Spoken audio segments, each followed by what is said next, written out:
Entrevista Venevisión. Líder en opinión. Por tu canal independiente, Venevisión. Amigos, listos en Entrevista Venevisión hoy con la visita de Pedro Pablo Fernández. Él es diputado ante la Asamblea Nacional. Bienvenido a Venevisión, como siempre. Muchas gracias, Eduardo. Muchas gracias a ti por la invitación. Y como siempre, nuestros teléfonos, el 793-1634, 793-1845, a disposición de todos ustedes. Bueno, va a ocurrir algo importante, tal como lo establece la Constitución. Esta tarde, en el seno de la Asamblea Nacional, memoria y cuenta del periodo anterior, desde la máxima figura del Poder Ejecutivo, en este caso asumida por Nicolás Maduro, vicepresidente. ¿Qué significación tiene eso? Bueno, la verdad es que es muy importante el evento que va a ocurrir hoy. Es muy importante que el gobierno rinda cuentas al país ante la Asamblea Nacional, que es la institución en donde descansa la soberanía popular. Este es un evento importante. Lástima, y aquí se pone en evidencia una falla que yo creo que tiene la sentencia del Tribunal Supremo de Justicia, que no declaró la falta temporal del presidente de la República, que en efecto hay una falta temporal del presidente, y no encargó un presidente de la República con pleno ejercicio, porque la Constitución establece que es el presidente el que debe presentar la memoria y cuenta. Yo creo que ahí el Tribunal Supremo cometió una falta, creo yo, a la Constitución importante, que era haber declarado la falta temporal y haber incorporado en todo caso a Maduro. Yo tengo mis discrepancias, pero creo que era aceptable en relación con la sentencia que Maduro se encargara de la presidencia de la República, pero tendría que estar como presidente en ejercicio para poder presentar la memoria y cuenta de la manera como manda la Constitución. Creo que ahí hay una falla y aquí se están empezando a ver las consecuencias de una sentencia que no se apega, como tenía que haberlo hecho, a la Constitución. Entendiendo, cuando digo que no se apega a la Constitución, no es un vacío. La Constitución no estableció, no previó en su articulado la posibilidad de que el presidente no se presentara a la juramentación en el estado, en la situación de salud que tiene. Yo creo que hay una falla en la Constitución y creo que el tribunal no lo resolvió de manera satisfactoria y ahora estamos viendo la consecuencia. Usted viene haciendo un llamado al diálogo. ¿Cuáles son esos caminos para el diálogo, incluso en consonancia con el momento actual? ¿Y cuáles son los obstáculos que en este momento hacen necesario ese llamado al diálogo, esos obstáculos que habría que superar? Mira, el llamado que yo hago es un tema simplemente de poner los intereses del país por encima de las diferencias que tenemos, que son naturales en toda sociedad. Yo creo que el esquema de la confrontación se agotó. Yo creo que tanto los electores del oficialismo como los electores de la oposición estamos obstinados, porque además el país tiene muchos problemas muy urgentes que tienen los venezolanos que tenemos que abordar. Y los problemas de Venezuela los resolvemos mucho mejor, es más, los podemos resolver en la medida de que hay una unidad nacional alrededor de la solución de los problemas. Yo creo que tiene que haber cooperación entre los poderes públicos y entre todos los factores del país para superar problemas que son graves, problemas económicos, problemas sociales, el problema de la inseguridad. Acabamos de ver el noticiero, y son los noticieros de todos los días porque es lo que está pasando en el país, un nivel de inseguridad tremendo. Y solo vamos a poder resolver los problemas de la gente, que angustian a la gente, en un ambiente de unidad. Yo creo que eso es lo que está pidiendo el país y ese es el llamado que yo estoy haciendo. Tenemos diferencias, tenemos que tenerlas, todos los seres humanos las tenemos, pero que pongamos a un lado las diferencias y seamos capaces de pensar en los intereses del país por encima de los intereses particulares o grupales. Ese es el llamado que yo hago. Yo creo que ya el país se cansó de la confrontación. Tenemos 14 años confrontando. ¿Cuándo nos vamos a poner de acuerdo para poner los problemas del país en la agenda y dejar la agenda política? Yo creo que a nadie le interesa la agenda política. Vamos a ponernos con la agenda de los problemas de la gente. ¿Por dónde activar ese diálogo independientemente del término general de ese llamado? Esta tarde hay un evento importante en la Asamblea Nacional. Estábamos transmitiendo el llamado que hace Fede Cámaras una vez más al diálogo a través de un comunicado. ¿Dónde tienen que abrirse esas compuertas? Mira, yo creo que tenemos que insistir. Yo creo que el primer deber, la primera convocatoria al diálogo tiene que surgir del gobierno, que es el que tiene que abrir los canales de diálogo. Yo creo que nosotros tenemos que abordar permanentemente en todas las instancias que podamos hacer el llamado. Yo tuve una experiencia después de mi intervención en la Asamblea Nacional donde llamé al diálogo el 10 de enero. Yo el 10 de enero venía caminando en la calle y me conseguí una gente que asistió al evento de lo que organizó el oficialismo, vestidos de rojo, con gorras rojas, camisas rojas, zapatos rojos. Cuando ellos me ven, empiezan a murmurar entre ellos y yo voy dándome cuenta que me están reconociendo. Cuando yo llegué les dije, ¿qué tal? ¿Cómo están? ¿Cómo estuvo el acto? Y conversé un rato con ellos. Y me doy cuenta de que ahí hay mucho que hablar. ¿Sí? Me hicieron críticas frente al oficialismo, frente al gobierno. Tuvimos una conversación muy positiva. yo creo que nosotros tenemos que abrir canales de comunicación. Ahora, no abrimos canales de comunicación si nos insultamos, si vamos a la asamblea a pegar gritos y a ofender. Abrimos canales de comunicación en la medida que tenemos un lenguaje conciliador. Y aquí hay temas fundamentales. El tema de la seguridad, que lo acabamos de ver. Ese es un problema que no lo va a resolver el gobierno solo, no puede resolver el gobierno solo. Eso es un problema, por cierto, que no es nuevo, es un problema que viene heredado desde hace muchísimos años, año tras año agravándose. Entonces la discusión no es quién tiene la culpa en la inseguridad, la discusión es cómo hacemos para poner de acuerdo a todo el que hay que poner de acuerdo para enfrentar el problema y que no siga sufriendo la familia venezolana de lampa desbordada que nos está haciendo daño, nos está matando gente inocente. Entonces, ¿quiénes tienen que hablar? Gobierno, gobernadores, la Asamblea Nacional. Hay iniciativas en la Asamblea Nacional, la ley de desarme, por ejemplo. Vamos a discutirla en un ambiente civilizado, no en un ambiente de tratar de echarle la culpa a nadie, sino en un ambiente con el espíritu de resolver el problema. El problema es la pobreza. Este gobierno llegó con la promesa de erradicar la pobreza, de hacer que los venezolanos superaran la pobreza. Es un objetivo que tampoco se ha cumplido. Tampoco es nueva la pobreza. La pobreza viene acumulándose desde hace muchos años.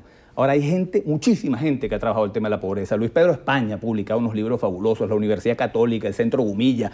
Hay tanta gente que puede aportar ideas para superar la pobreza. ¿Qué es lo que yo propongo? Vamos a abrir comisiones para el tema de la seguridad, el tema de la pobreza, el tema de la educación. Tantos temas importantes que hay en el país donde la invitación es abrir un espacio para que todo el que pueda aportar soluciones a esos problemas lo haga, pensando en Venezuela. Yo lo que quiero es que mi país crezca, que mi país funcione, que mi país se supere la pobreza, que no haya tantas familias pasando tantas angustias, que no maten gente en la calle.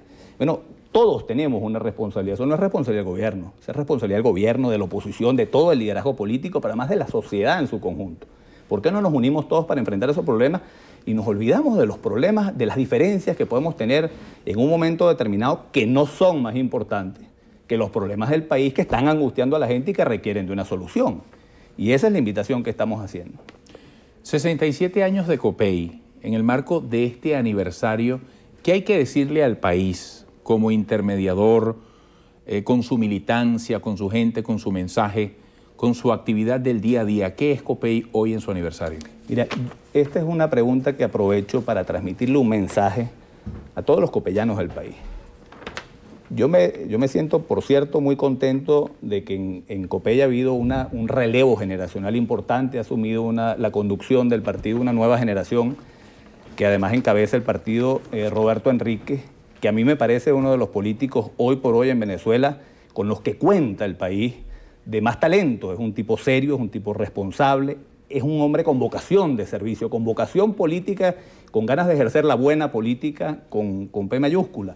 Yo creo que de Roberto para abajo, la obligación que tiene un copellano es ser consecuente con los valores. Copey es un partido que tiene valores y principios.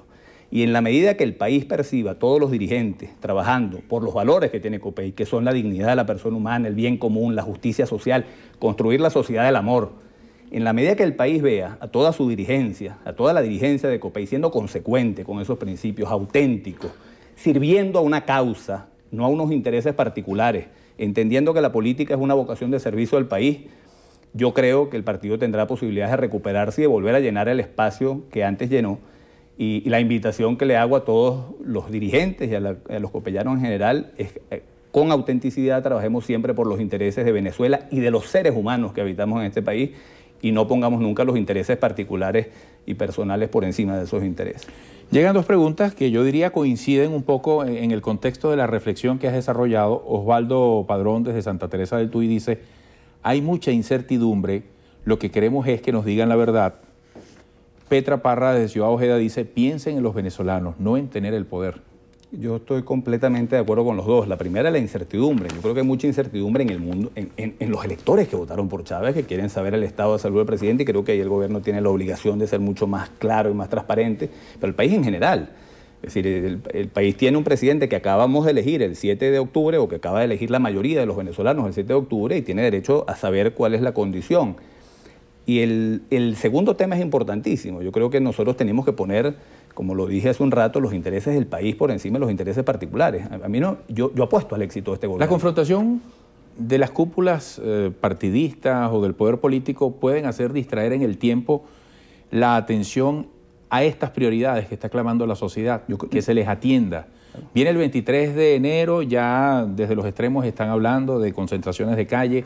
Bueno, está todo muy bien, pero hay un país que está esperando por decisiones y sobre todo por consensos, por ese diálogo. Claro, yo estoy totalmente de acuerdo. Yo creo que este esquema, como te decía, de la confrontación no nos permite, porque esa agenda política nos está distrayendo completamente, porque yo voy a la Asamblea Nacional y la Asamblea Nacional es un ring de boxeo, es una competencia de descalificaciones, un concurso de descalificaciones recíprocas y ahí no ganamos nada, el país no gana nada, el país no gana nada con el trabajo de la Asamblea Nacional que tiene en este momento.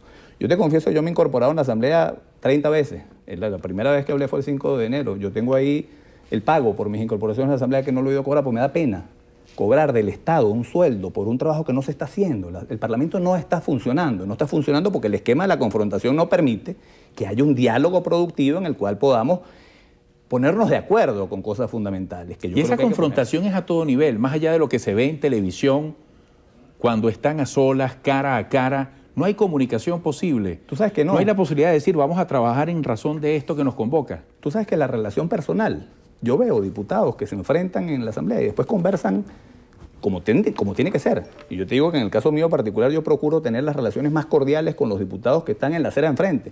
Porque además yo creo que a partir de las relaciones personales positivas surge mucha más disposición al diálogo. Si yo tengo una buena relación personal contigo, para mí es mucho más fácil dialogar aunque tengamos diferencias. Yo procuro siempre mantener un clima de respeto, los saludo y cuando converso con ellos los veo mucho más dispuestos al diálogo de lo que después cuando ponen la pantalla de televisión enfrente se muestran. Yo soy optimista, yo creo que aquí hay posibilidades, porque además el país se cansó de la confrontación, yo creo que aquí hay posibilidades de abrir espacio para la comunicación, para el diálogo, para la convivencia. Y te lo digo por eso que tú me estás preguntando. En los pasillos de la Asamblea Nacional la relación no es tan tensa como al final cuando prenden las cámaras de televisión se luce. Yo siento que hay posibilidades efectivamente de establecer un diálogo con gente. Además, yo tengo diferencias con muchísimos diputados. Creo que con el que más diferencia tengo es con Sotorroja, que es con el que más hablo, con el que más distancia siento que tengo en razones ideológicas y en visión de país. Y me parece que es un tipo extraordinario como persona. Y muy dispuesto al diálogo, por cierto, cuando he hablado con él. Pero yo creo que hay posibilidades de establecer un diálogo que ayude al país a salir de esta peleadera absolutamente inútil, que no nos deja absolutamente nada, ni a chavistas ni a opositores, y que abramos espacio para la posibilidad de conversar, entendernos en función del país, que es lo que yo creo que es nuestra obligación, además. Bueno, ojalá se abran esos caminos. Mucho éxito. Muchas gracias a ti, Eduardo, por esta invitación. Siempre es un placer hablar contigo. Igualmente, hasta pronto. Pedro Pablo Fernández. Él es diputado ante la Asamblea Nacional y, bueno, felicidades a todos los miembros de COPEI por el nuevo aniversario, los 67 años. Vamos a la pausa y regresaremos.